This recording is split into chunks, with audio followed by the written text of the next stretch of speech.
Panorama group, जो सोचता है वो करता है। तेजस्वी के जापान से देश लौटने के बाद जब वो पटना पहुँचे तो बहुत सारी समस्याएं उनके सामने खड़ी थी। एक समस्या सबसे बड़ी थी कि नीतीश कुमार और लालू प्रसाद के बीच में क्या सब कुछ ठीक ठाक है। इस बीच में दो कार्यक्रम हुए थे और दोनों कार्यक्रम में कहीं ना कहीं नीतीश कुमार और लालू प्रसाद में तल्खियां बढ़ने की चर्चाएं खूब जोर पकड़ चुकी थी। जहां एक तरफ कांग्रेस के कार्यक्रम में शामिल हुए थे, श्री बाबू की जयंती के अवसर पर लालू प्रसाद वहां उन्हें मुकुट पहना करके उनका इस्तकबाल किया गया और कई सारी बातें हुई। वहाँ नीतीश कुमार को भी बुलाया गया था, लेकिन नीतीश कुमार उस कार्यक्रम में शामिल नहीं हुए। तो वहीं उसके ठीक एक दिन बाद नीतीश कुमार को भी मौका मिला और उन्होंने वाम दलों के जो कार्यक्रम थे उस कार्यक्रम में पहुंच करके और खूब जम करके अपनी बात रखी। यहाँ तक कि उन्होंने कांग्रेस और INDIA गठबंधन के रिश्तों को लेकर के भी अपनी बात कही।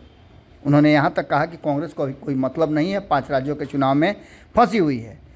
तेजस्वी यादव आते ही इन सारी बातों पर अपना कमान कसते हैं और ले करके पहुँच जाते हैं शाम होते होते लालू प्रसाद को नीतीश कुमार के पास। क्या बात होती है ये अलग बात है, क्योंकि भीतर की बात है और भीतर की बात आप जानते हैं कि बहुत कम बाहर आती है। हालांकि कानों कान अगर माना जाए तो बात तेजस्वी यादव ने साफ तरीके से कर दी है कि इस मामले में और सरकार के विषयों पर लालू प्रसाद की कोई एंट्री या किसी तरह की कोई चर्चा नहीं करेंगे और न बात करेंगे।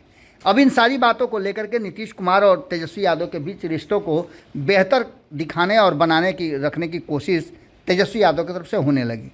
लेकिन आज अचानक से हमें एक फ़ोन आया और उस फ़ोन पर यह कहा गया कि तेजस्वी यादव ने मधुबनी में जो कार्यक्रम होने वाला था उस कार्यक्रम में मुख्य अतिथि के रूप में थे और वहाँ एक मूर्ति का अनावरण करना था। तेजस्वी यादव ने अचानक से वो कार्यक्रम कैंसिल कर दिया है। हमने कई लोगों से बात करने की कोशिश की, लेकिन अब तक ये पता नहीं चल पाया कि तेजस्वी यादव ने उस कार्यक्रम से अपना नाम क्यों वापस लिया या फिर वो क्यों नहीं गए। आपको बता दें, कार्यक्रम मधुबनी के बेल्हा बतनाहा में था। धनिक लाल मंडल जो कि हरियाणा के राज्यपाल रहे हैं और काफ़ी जाने माने नेता हुआ करते थे, उनकी पुण्यतिथि थी और उन्हीं का मूर्ति अनावरण करना था। इस कार्यक्रम में मुख्य अतिथि के रूप में तेजस्वी यादव का नाम था। बैनर पोस्टर भी लगे हुए थे, जैसा कि वहाँ इर्द गिर्द के लोग बता रहे हैं। इस कार्यक्रम को जो MLA हैं वहाँ के वर्तमान लोकहा के, उन्होंने इस कार्यक्रम को भरत मंडल ने आयोजित किया था।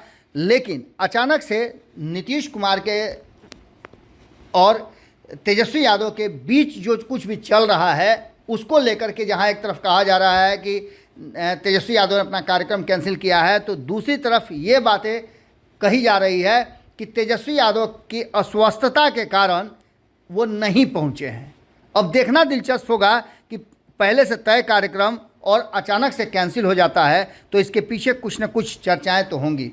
राजनीति में इन सब बातों का काफ़ी महत्व रहता है।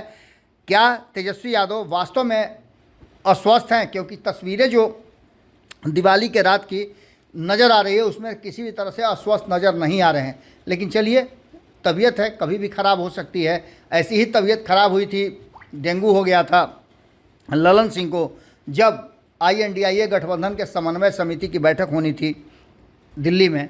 वहाँ नहीं जा पाए थे, वहाँ संजय झा को भेजा गया था। तेजस्वी यादव की तबीयत कब ठीक होती है और इस पर क्या कुछ निकल करके आता है, देखना दिलचस्प होगा। लेकिन तेजस्वी यादव के इस कार्यक्रम में नहीं जाने को लेकर के चर्चाएं एक बार फिर से राजनीतिक गलियारे में तेज हो गई हैं। जुड़े रहिएगा भारत लाइव के साथ। बहुत बहुत धन्यवाद। पनोरमा ग्रुप, जो सोचता है वो करता है। अगर ये वीडियो पसंद आई और वह बिहार के राजनीति और बिहारियत से सरोकार रखेनी तो सब्सक्राइब बटन दबा के चैनल के सब्सक्राइब कर ली। ओजे एगो घंटी बा, ओकरा बटन दबा देला से कुल सटीक और मारक खबर रुआ मुफ्त में मिल जाई। अगर रुआ पत्रकारिता के हमनी के नया प्रयोग में सहयोग कर चाहतानी तो ज्वाइन बटन दबा दी। पेटीएम नंबर नोट कर ली 9386816700। धन्यवाद।